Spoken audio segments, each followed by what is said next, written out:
dicen que usted se robó la plata de la refinería. ¿Se considera petrista? No, para nada. Estoy seguro de que ahí hubo manos oscuras. Estoy seguro que esas manos oscuras fueron las que introdujeron documentos falsos a los archivos del departamento. ¿Por qué Lizcano? ¿Por qué no darle la mano a Juan Guillermo, por ejemplo? Bueno, es una pregunta compleja. ¿En qué piso, digamos que son 10 pisos, en qué piso pondría a Petro? En materia de vivienda, nosotros hicimos 12.000 viviendas en el último mandato. Eso es más que todos los demás gobernadores de toda la historia del Meta sumados. ¿Cómo ve a Villavicencio? ¿Cómo ve la gestión de quien administra la ciudad? Porque, para decirlo en palabras sencillas, Dumar, la gobernación nuestra no contrató una refinería, nunca. Que hablamos puntualmente con nombre propio de Marcela Maya. Sí, claro. La administración de Marcela Maya. Sí, lo que pasa es que no estoy seguro que ella fuera la que administrara. Porque una mentira repetida 1000 veces y 1.000.000 de veces, la gente termina creyéndola. ¿Usted volvería a aspirar a la gobernación del Meta? ¿Insistiría en la refinería? En eso, presidente. Creo que está equivocado en la decisión. La vida no ha sido fácil para mí. Hubo gente en su momento, yo creo que usted lo sabe, que se atrevió a decir que usted se autosecuestró y que usted se había ido a hacerle vías a la guerrilla. Yo sigo soñando que hay que hacer en la refinería. Hola, saludo especial y bienvenidos una vez más al Ascensor en Villavo Noticias, esta nueva temporada que estamos comenzando, subiendo, bajando y desde luego con invitados especiales en esta nueva temporada. Ya 4 años al aire hablando de política y hoy saludo nada menos que al 3 veces gobernador del departamento del Meta, 1 por designación, 2 por elección popular, también exdirector de víctimas a nivel nacional de la unidad de víctimas y bueno, dicen algunos que una de las personas pues, que más sabe de política en el departamento, en la región, está con nosotros el ingeniero Alan Edmundo Jara Ursola. Ingeniero, bienvenido al Ascensor, ¿cómo le va? Gracias, Dumar, muy amable. Un cordial saludo a todos quienes nos ven en el ascensor. Sí, señor. Bueno, gracias por aceptar esta invitación nuevamente. Ya había estado acá hace como 2 años, tal vez. Un poco más. O un poco más, o en el ascensor, en los inicios tal vez del ascensor. Y hoy nuevamente le agradecemos por sacar este espacio. ¿Qué anda haciendo Alan Jara? Duró un tiempo como retirado pues de las redes sociales, de los medios. Pero en estos días lo hemos visto nuevamente activo. Bueno, soy el vocero del comité inscriptor de la candidatura a la presidencia de Mauricio Lizcano. Sí. Y ello, desde luego, pues genera unas obligaciones de comunicar. Claro. Y eso hace que haya retomado algunas redes. Ahí vamos poco a poco. Bueno, ¿y por qué con Lizcano? Hay varios precandidatos, incluyendo uno de acá del Meta, o bueno, con aspiraciones. También es gobernador. ¿Por qué Lizcano? ¿Por qué no darle la mano a Juan Guillermo, por ejemplo? Bueno, es una pregunta compleja en la medida en que son muchos los factores que lo llevan a uno a tomar una decisión de tipo político. Yo creo que en esta circunstancia que está el país, de esa polarización que no le hace nada bien, ni aquí se puede gobernar, ni aquí se puede gobernar, y al contrario, esa polarización lo que genera es que haya una circunstancia muy desfavorable para la población del país, amerita una propuesta como la que está haciendo Lizcano, que es que no hablemos más de ismos, que uribismo, que petrismo, bueno, todos los ismos posibles, sino de colombianismo, que eso nos convoca, como cuando juega la selección. Sí. Todos nos convocamos. Ahí no hay color político, ni derecha ni izquierda. No. Porque además la decisión de gobernar y de llevar adelante las iniciativas que se proponen no son de derecha o de izquierda. Si nosotros necesitamos una carretera, la carretera es de derecha o es de izquierda. Por ahí pasamos todos. Por ahí pasamos todos. Si un puesto de salud, ¿de derecha o es de izquierda? Si se requiere solucionar el paro arrocero, ¿eso es de derecha o de izquierda? No. Todos comemos arroz en el almuerzo. Comemos arroz, sí. Eso es de sentido común. Eso no es ni de derecha ni de izquierda, es de sentido común. Y ese sentido común es lo que está proponiendo Lizcano. Sí. Y me convence a mí, con la experiencia que tiene de ministro, de presidente del Senado, y además como víctima, porque es que el papá de Mauricio Liscano estuvo también en la misma época mía, secuestrado ok. 8 años. Un año más que usted. Unos meses. Unos meses, Sí. sí. Y ello genera también un compromiso especial Claro. con la población víctima, y creo que es hay casi 70 candidatos. Hay hartísimos. Y muchos coincidirán pues, en las propuestas. Muchos dirán cosas que otros también han dicho. Sí. Pero la diferencia está en quién lo dice y el compromiso que tiene quien lo dice. Yo creo firmemente en la reconciliación, creo en la paz, creo en que esta polarización no es buena, y por ello estoy en la decisión de apoyar a esa propuesta específica que hace Liscano, y desde su condición de víctima también. Bueno, pero el precandidato Liscano no es como una ficha de Petro, no es como izquierda, no. extrema izquierda. ¿No? No. Liscano, de hecho, fue presidente del Senado en representación del partido de la U.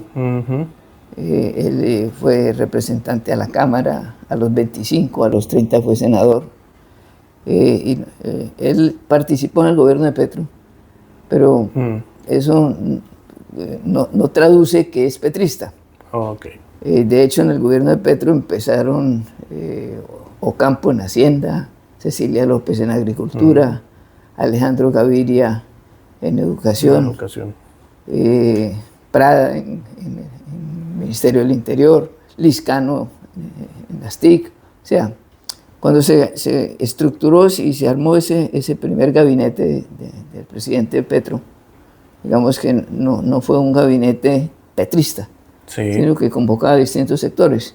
Para que nos entiendan más fácilmente los que nos ven aquí del Meta, cuando uno arma un gabinete en la gobernación, por ejemplo, pues también allí hay de los diversos sectores, eso es gobernabilidad, y no necesariamente es que entonces todos sean de la línea política del gobernador. En el gabinete mío, recuerdo, estuvo Carlos Osorio, Carmelo Pérez, Aldemar Vaquero, Carlos Vaca, que son de distintas tendencias políticas. No podríamos decir que porque ellos participaron en mi gobierno, entonces son del grupo político supuestamente mío. Sí. No es así. Pero aquí, esa polarización de la que hablamos, entonces lleva a señalar y a descalificar a una persona por haber prestado un servicio. Yo creo que eso es una gran equivocación, y creo que eso es lo que hay que desarmar. Bueno, pero usted también, hablando de tendencias políticas, de ideologías políticas, también ingenieros lo relacionan con la izquierda, digamos que ha liderado procesos acá en campañas electorales. ¿Usted es petrista? ¿Se considera petrista? No, para nada. Yo he sido una persona liberal de pensamiento, no directorio, sino de pensamiento.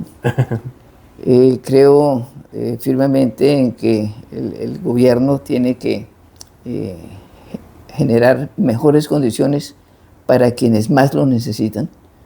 Por eso siempre he privilegiado la inversión en sectores sociales y en las comunidades más apartadas del departamento, especialmente en la región del Ariari. Y esa es una visión que yo he tenido siempre, y se ve reflejada en los cambios que he hecho en la administración del departamento que hice. Nosotros creamos la Secretaría Social, la Secretaría de la Mujer, el Instituto de Cultura, el IDERMETA, que son entidades que tienen ese compromiso social. Más no petrista, no. Lo que pasa es que llegó un momento en que hay que escoger entre Petro y ¿cómo se llama? Rodolfo. Y entre esos dos, yo voté con Petro y no lo voy a negar. Claro. Pero creo que se ha equivocado en muchas cosas. Y seguramente todos lo hacemos, ¿no? Porque pues, es imposible no equivocarse. Pero creo que hay que parar esa polarización. Claro, pero ingeniero, ya que habla de que Petro se ha equivocado, digamos que le pongo este escenario, que la política es como un edificio o un ascensor, sí, como este programa, el ascensor. ¿En qué piso, digamos que son 10 pisos, en qué piso pondría a Petro? Pues él generó una expectativa para estar en el piso 10. En la terraza. En la terraza. Aquí.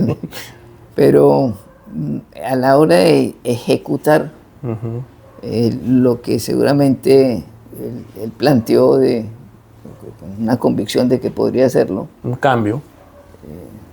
No se ha logrado. Y eso ha generado frustraciones.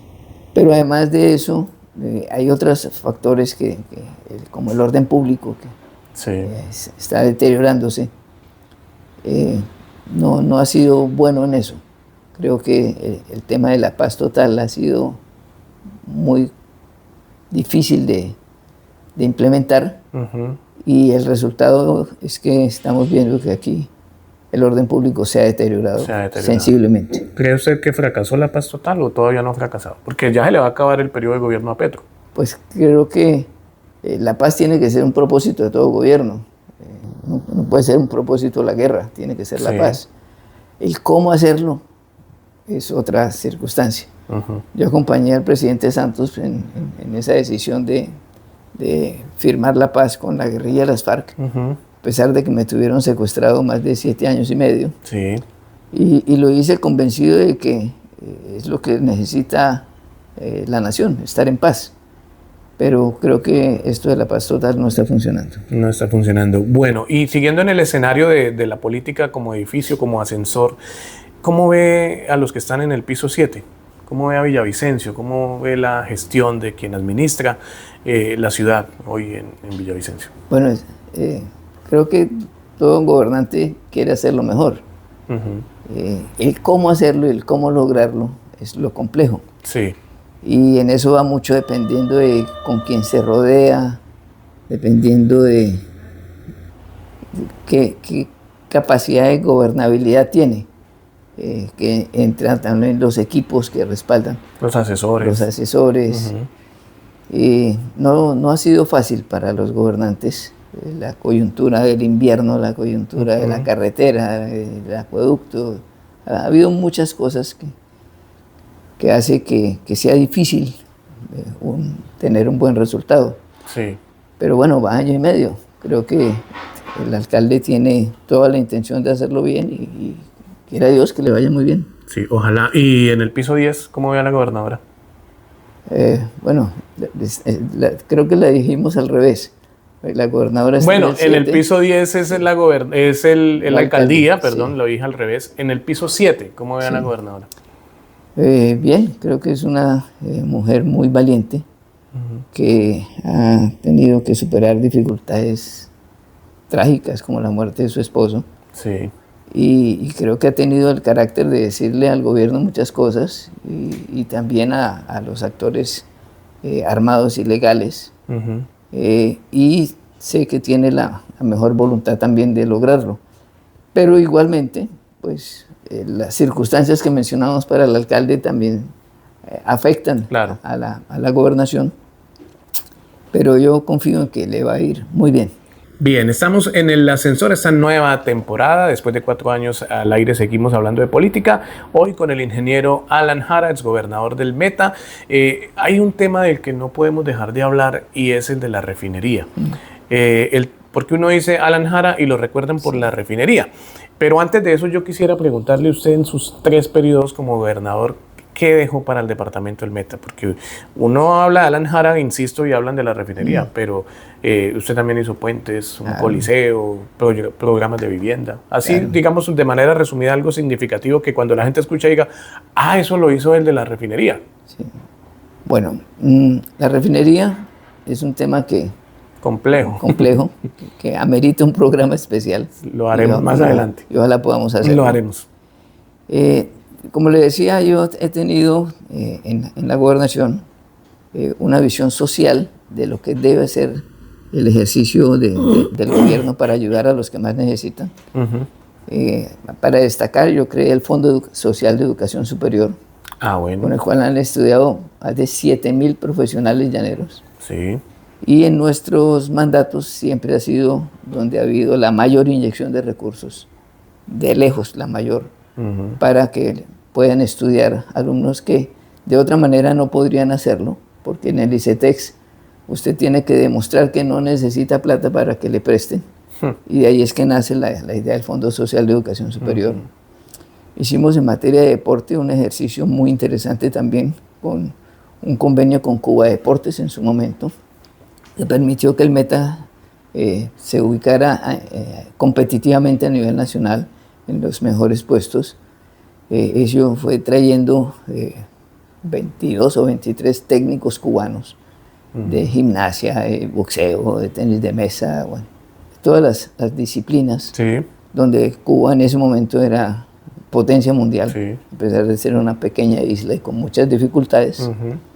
En materia de infraestructura, pues, nosotros hemos hecho muchísimas vías. La vía del Castillo está pavimentada en la administración nuestra. La vía Lejanías, que además no tenía ni siquiera un parque, también lo hicimos. Vías terciarias en todos los sectores, puentes como el puente en Puerto Lleras o el puente en Lejanías, que inaugurándolo fue que me secuestraron. El puente de Puerto Lleras es un emblema de toda la Orinoquia.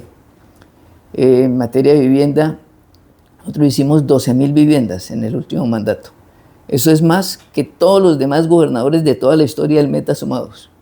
¿Ah, sí? En un solo mandato. 12.000 viviendas. ¿Y cómo se logra eso? ¿Por qué no ha vuelto a ocurrir? Se logra tomando la decisión en qué vas a invertir. Cada gobernante presenta un programa de gobierno, después se transforma en un plan de desarrollo, lo aprueba la asamblea y ahí se determinan las prioridades. Sí. Yo establecí como una de las prioridades en el último mandato vivienda. O sea, ¿en el último periodo de gobierno 12.000 casas o en los tres? No, en el último. En el último solamente. En el último. Solo en el último. Sí. 12.000 viviendas, 3.000 de ellas acá en Villavicencio.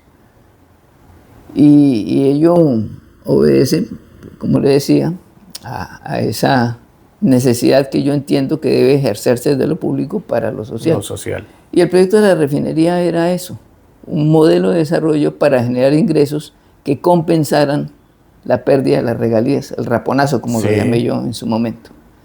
Y bueno, nos metimos otra vez en el tema. No sé si quiera mencionar algo más de las obras que haya dejado o pasamos a la refinería.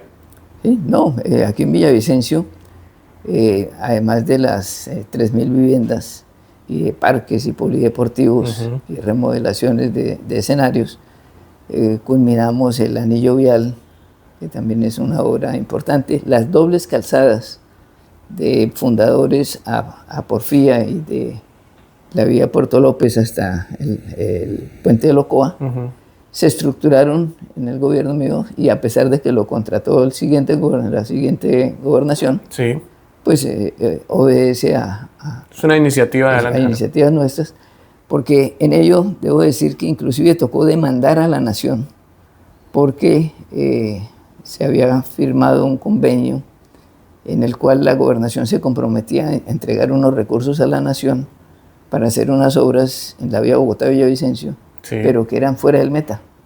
Eran en Cundinamarca, entre Chirajara y el Tablón. Y para poder subsanar eso, tuve que demandar a la nación y conciliar con el procurador Alejandro Ordóñez, y gracias a eso se pudieron hacer esas dobles calzadas. Pero en las dobles calzadas se dice que muchos de los diseños originales no son los que finalmente se ejecutaron. Tristemente. ¿Qué pasó ahí? Esa es una pregunta para el siguiente gobierno, no para el mío. Bueno. Para la gobernadora que me reemplazó. Porque el diseño original era no con glorietas, sino con puentes modernos. Elevados. Puentes elevados, claro, para la movilidad y el acceso a los barrios que ahí estaban. Eso lo socializamos en su momento con los dirigentes comunitarios, comunales de esos sectores. Es una lástima que le hayan cambiado eso y pues uno desde luego registra con preocupación cuando pasan esas cosas. Claro. Porque de alguna manera, conociendo uno los diseños originales, Oiga, esto no fue lo que yo dejé. Esto no fue lo que se... ¿Y el costo sí fue el mismo? ¿O mayor? Mucho más. Porque, ¿Más elevado? Sí, claro. Vea pues. Bueno, ingeniero, hablemos de la refinería, ¿le parece? Porque dicen que usted se robó la plata de la refinería. Sí, ese es un estigma que me han cargado de la manera más injusta.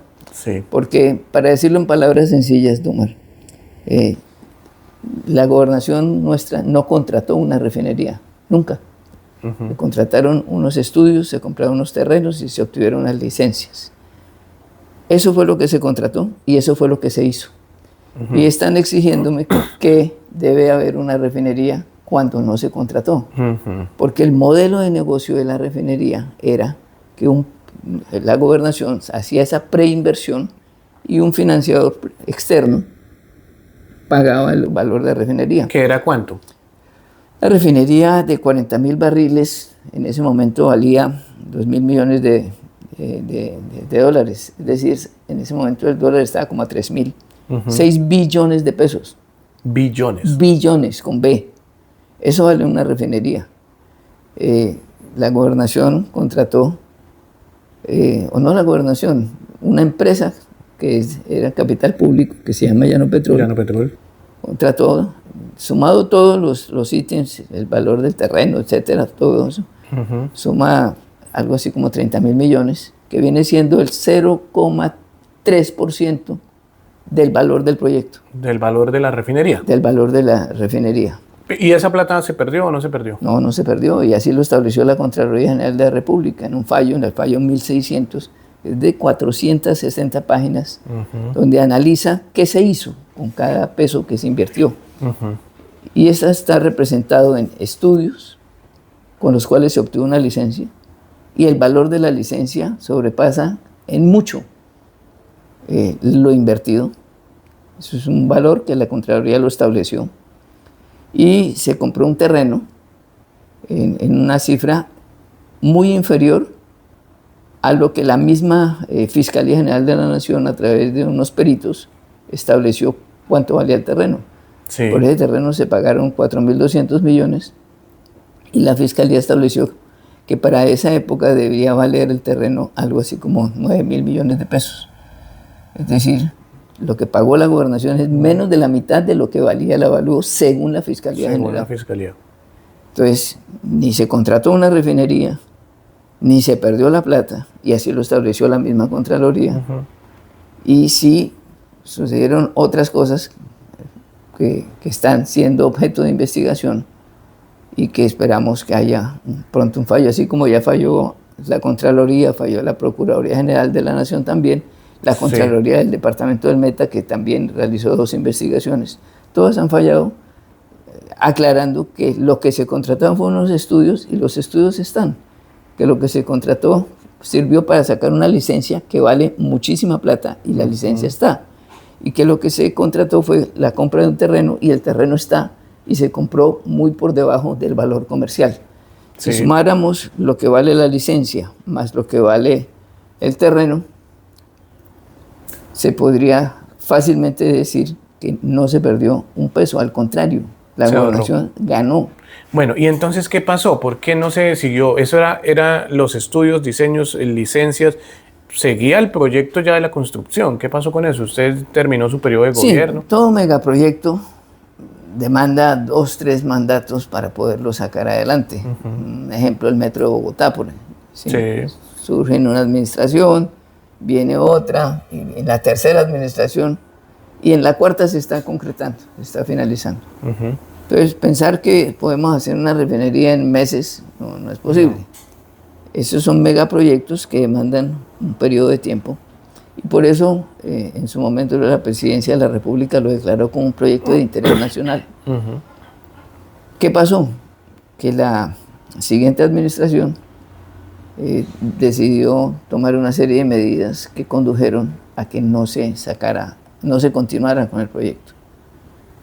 Y esa es una pregunta que quisiera se le hiciera a esa siguiente administración. Hablamos puntualmente con nombre propio de Marcela Maya. Sí, claro. La administración de Marcela Maya. Sí, lo que pasa es que no estoy seguro que ella fuera la que administrara. Es otro tema, pero eso no nos vamos a meter en eso. Listo.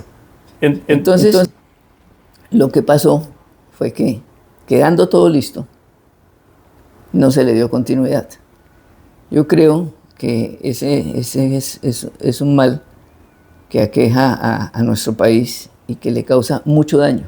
Cuando no hay continuidad. Cuando no hay continuidad. Y cuando administraciones como la de la actual gobernadora Rafaela Cortés toma la decisión de continuar las obras y terminarlas, como lo hicimos otros gobernadores también, creo que es algo positivo. Claro. Porque no se pierden esos recursos. Aquí no se perdieron, aquí dejaron de utilizarse por una decisión administrativa del siguiente gobierno. ¿Esa decisión administrativa lo tiene usted cargando un peso con su imagen, con su dignidad, su vida política? Para mí, para mi familia, para mi vida, no solo política, personal. Personal, claro. Un karma por algo que no ocurrió. Sí. Y que me ha generado muchas dificultades y que me ha causado también mucho dolor. Pensar que un proyecto que tiene todo el sentido, si aquí está el crudo y aquí necesitamos gasolina, ¿por qué la mandamos hasta Cartagena o más lejos y después traerla cuando la podemos refinar aquí? Claro. Esa es la pregunta más simple. Que esa fue la ilusión de la gente cuando escuchó el tema de la refinería. Claro. Vamos a tener gasolina económica. Claro, es que hoy en día vale muchísima más plata un galón de gasolina o de ACPM, diésel, aquí en Villavicencio que lo que vale en Cartagena. ¿Y qué petróleo hay allá? El del Meta, el del llano.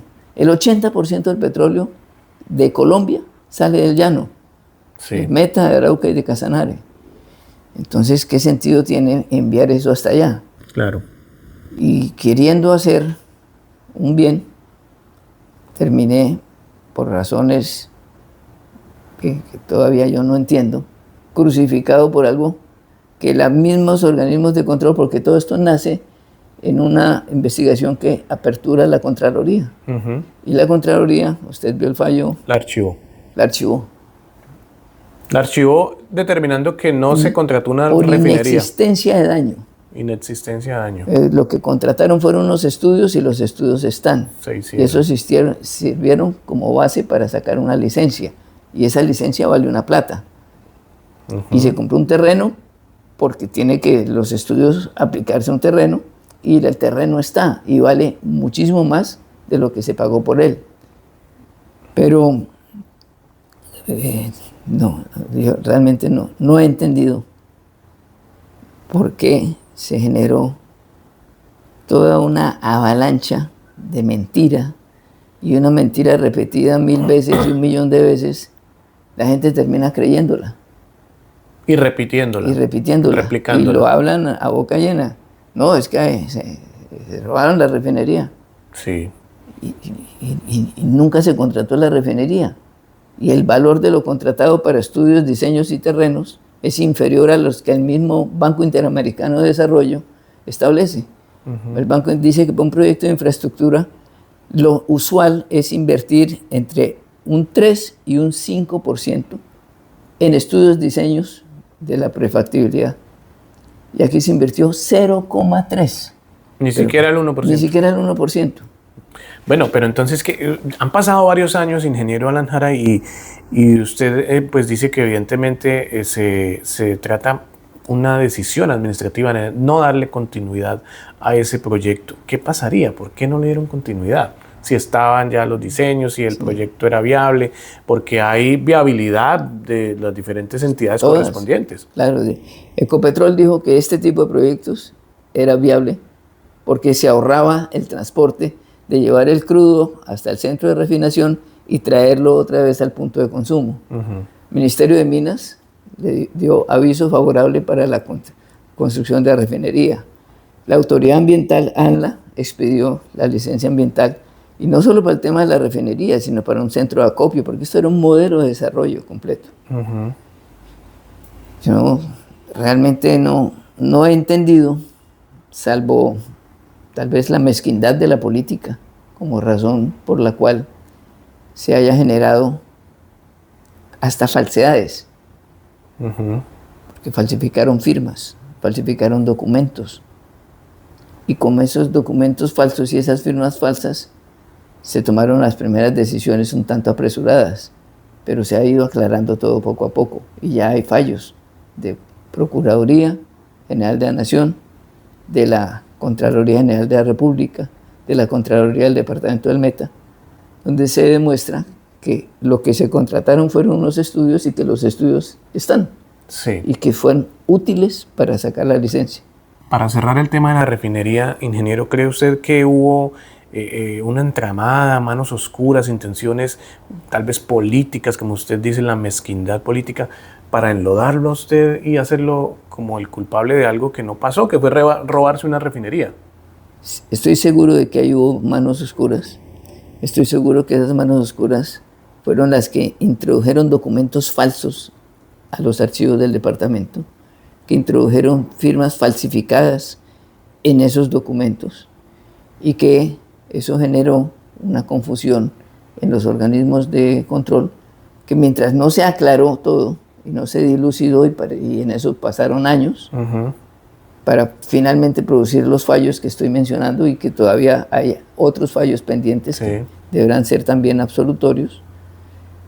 Todo eso se generó por decisiones oscuras, que cometieron delitos para perjudicar ese proyecto, y siendo de pronto un poco egoísta, creería sí, para perjudicarme, porque la política ahora la hacen desde el anonimato de las redes, o desde la cobardía de plantearlo allá,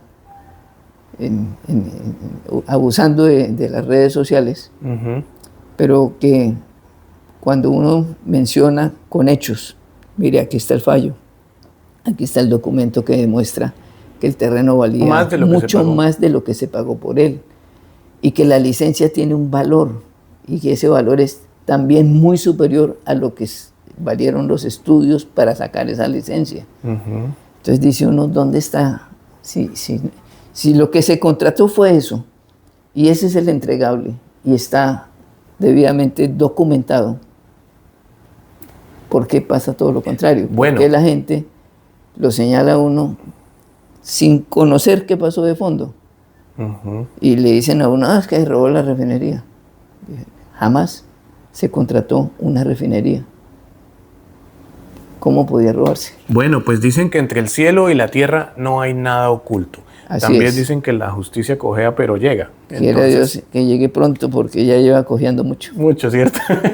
Ingeniero, si digamos que cuando se aclare bien todo este tema, porque le propongo un programa para hablar solo de esas fuerzas oscuras que pudieron actuar, porque el tema es demasiado largo, pero digamos que cuando se aclare todo eso, ya los últimos fallos salgan, ¿usted volvería a aspirar a la gobernación del Meta? ¿Insistiría en la refinería, en eso que alguna vez quiso y que soñó para el departamento? Yo sigo soñando que hay que hacer la refinería. Creo que es necesario. Creo que eso le permite al departamento ser competitivo. Uno no puede ser competitivo compitiendo con otros donde la gasolina vale menos, donde la CPM vale menos. Y si tenemos acá la materia prima, pues hay que hacerlo acá. Y yo sinceramente creo que es un gran proyecto. Y creo que lo enlodaron para dañar un proyecto que le hubiera generado un progreso y un desarrollo al departamento. Y como usted lo dijo al principio, refinería la asocian al nombre de Alan Jara. Pues si la refinería va bien, por simple lógica, pues también quien la propone va bien. Claro. Y eso en la mezquindad de la política es inadmisible. Y entonces es donde surgen todas estas fuerzas oscuras. Bueno, algún día, espero que no sea muy lejano, nos sentemos y hablemos de eso, con documentos y todo lo que usted ya tiene listo. Que las personas lo conozcan y lo vean. Fallos, documentos con los cuales se falsificaron documentos oficiales. Está el documento oficial original y el falso. Y los organismos de control los indujeron a que actuaran con el falso.